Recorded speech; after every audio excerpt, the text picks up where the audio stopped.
Salam dan selamat pagi, Jemaat HKBP Cibubur yang diberkati Tuhan dimanapun saat ini kita berada. Sejenak kita mendengarkan renungan harian bagi kita satu hari ini, Jumat 28 Juni 2024. Namun sebelum kita mendengarkan firman Tuhan, marilah terlebih dahulu kita berdoa.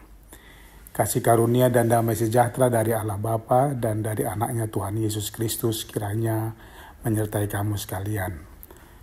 Amin. Sesuai dengan almanak HKBP, renungan harian kita diambil dari surat 1 Petrus 1 ayat yang ke-23 tertulis demikian. Karena kamu telah dilahirkan kembali bukan dari benih yang fana, tetapi dari benih yang tidak fana, oleh firman Allah yang hidup dan yang kekal. Demikian firman Tuhan. Karena Dia kita ada di dunia ini. Bapak, Ibu, dan saudara-saudara yang dikasihi Tuhan Yesus, dalam kehidupan kita sehari-hari, tidak jarang kita mendapatkan suatu hal yang membuat kita bahagia. Seperti mendapat rezeki, bertemu jodoh atau pasangan, nilai bagus, keberuntungan, persahabatan yang membangun, dan lain sebagainya. Karena semuanya itu kita bersyukur, karena Tuhan, karena Dia telah memberikan banyak hal yang membuat bahagia bagi kita. Hal tersebut adalah yang wajar dan patut, karena bersyukur adalah bagian daripada iman dan sesuatu yang diajarkan dalam kekristenan kita. Akan tetapi pernahkah kita menggumuli sebagai manusia, kita kurang mampu untuk melihat lebih dalam apa sebenarnya tujuan kita hidup. Apakah dengan menerima sesuatu yang diberinya hanya untuk dinikmati, lalu respon kita hanya bersyukur kepada Dia, si pemberi kebahagiaan itu?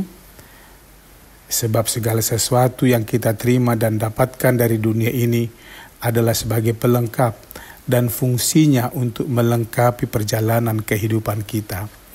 Perlu untuk digumuli, apakah kita sadar bahwa di dalam diri kita tertanam sebuah benih yang dari Tuhan kepada kita yang diberinya dengan cuma-cuma. Menumbuhkan benih itu merupakan tujuan dari hidup kita, sehingga kelak benih itu bertumbuh, berkembang, berbuah, dan buahnya dapat dibagikan dan dinikmati oleh banyak orang. Namun nyatanya kita kerap lupa untuk merawat benih itu, seperti kesibukan sehari-hari karena pekerjaan, memenuhi kebutuhan hidup, kegiatan keseharian, pekerjaan yang bertambah, dan yang lainnya. Mungkin kesibukan-kesibukan seperti itu menjadi hal yang biasa, sebab itulah keberadaan manusia di setiap harinya harus bekerja dan berusaha. Sebab tanpa adanya kesibukan, kita tidak tahu cara untuk nyaman di dunia ini. Namun perlu kita ingat dan tanamkan bahwa kita adalah orang-orang yang ditanamkan oleh benih yang dari Tuhan untuk dirawat. Sehingga kesadaran untuk menumbuh kembangkan benih itu harus selalu disadari. Baik itu dengan melakukan apa yang dikehendaki Allah, mendengarkan firman-Nya, dan meluangkan waktu untuk selalu mengucap syukur atas pengalaman apa saja yang kita terima di setiap harinya. Jemaat Tuhan yang baik, apakah benih itu?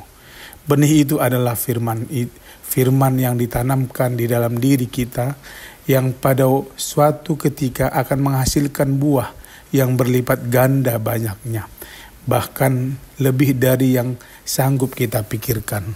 Sulitkah mempercayai itu?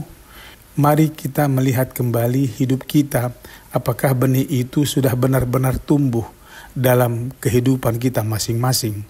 Apakah selama ini kita sadar akan benih itu tetap enggan merawatnya?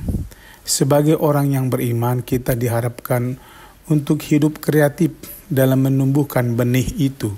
Sebab percayalah, jikalau kita sadar dan menumbuhkan benih itu, kita pun menjadi tahu apa yang dikehendaki oleh Tuhan untuk kita hidupi dan mana yang tidak dikehendakinya. Saat kita membaca firman-Nya dan merenungkannya, kita bukan hanya sekedar membaca, melainkan kita tengah menanam benih-benih benih-benih perlindungan, benih-benih keselamatan, kemakmuran, benih kesehatan, benih kemenangan, dan sebagainya dalam kehidupan kita. Semua itu siap untuk berbuah, berlipat kali ganda jika kita mulai menaburnya di tanah yang baik. Semua benih itu siap untuk menjadi berkat dalam segala segi kehidupan kita. Berhentilah menganggap bahwa Alkitab sebagai sebuah buku biasa. Alkitab itu bukan buku. Alkitab adalah benih rohani yang mengandung kuasa luar biasa yang mampu menghasilkan panen seumur hidup. So, mulailah menanam dan bersiap-siaplah untuk memetik buahnya kelak dengan berkelimpahan. Karena Dia kita ada dan berbuah di dunia ini, sehingga kehidupan kita tertuju pada Tuhan yang bermakna. Amin. Tuhan memberkatimu. Kita berdoa. Terima kasih Tuhan untuk semua kebaikan dan penyertaan-Mu yang selalu kurasakan di tiap waktu. Engkau menciptakan aku begitu sempurna agar aku mampu menghadapi segala bentuk keadaan di dunia ini, dan aku melaluinya dan mampu memberi buah yang baik. Amin. Selamat beraktivitas sama Nyinang. Horas.